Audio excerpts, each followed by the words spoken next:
Si je n'ai pas le réseau des officines, je n'arrive à rien faire par rapport à l'action qui a été la nôtre. Ce que je souhaite, c'est qu'au niveau de notre région, on puisse mettre en place une politique d'accompagnement pour la transmission des officines en zone rurale et les aider à se maintenir.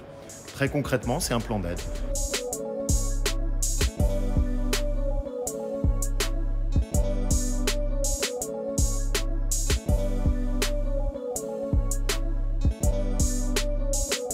Parfois il n'y a plus de médecins, parfois l'hôpital est loin, et qu'est-ce qu'il reste comme profession de santé disponible à des distances raisonnables? L'officine, avec une pharmacienne, un pharmacien qui non seulement pourra donner des conseils, orienter, informer, mais quelquefois même intervenir quand il y a une urgence qui se signale.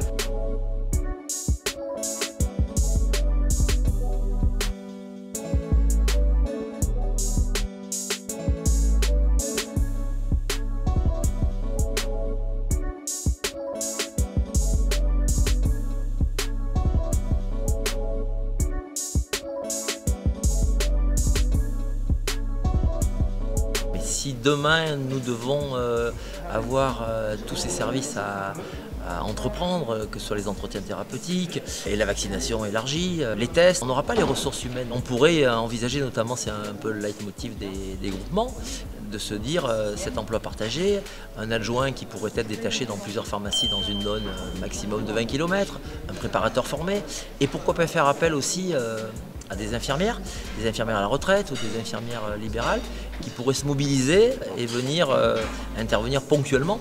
On a parlé beaucoup d'interprofessionnalité et il est temps de travailler de concert avec nos confrères. Un des outils, c'est le DP rupture, donc le dossier pharmaceutique rupture. Quand un pharmacien aura constaté une rupture, une vraie rupture d'approvisionnement, eh bien, il pourra déclencher le dépannage d'urgence auprès de l'industriel qui pourra lui faire parvenir un stock d'urgence pour un patient déterminé.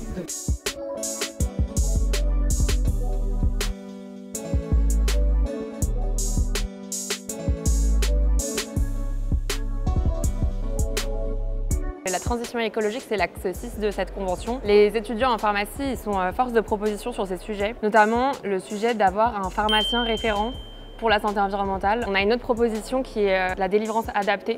On sait que les médicaments ils ont un fort impact écologique, en particulier un impact carbone. Le pharmacien il a un rôle pour adapter la posologie.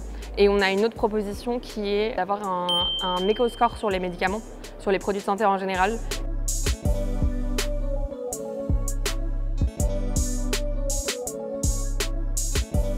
Moi, je m'engage à collecter les déchets de soins, d'activités de soins des patients en autotraitement, qui ne me regardent pas, et en contrepartie, vous me faites gratos l'enlèvement des miens. L'avantage, c'est qu'il n'y a pas deux camions avec deux sociétés qui viennent l'une chercher la boîte jaune de mes aiguilles, et l'autre camion qui vient chercher la boîte jaune des patients en autotraitement avec des aiguilles dans les deux.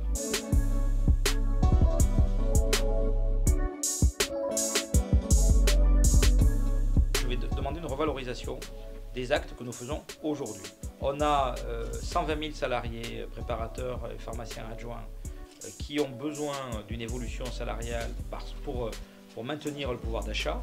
Quand il y a évolution de carrière, il y a aussi évidemment évolution de rémunération, ça va de pair, tout ça.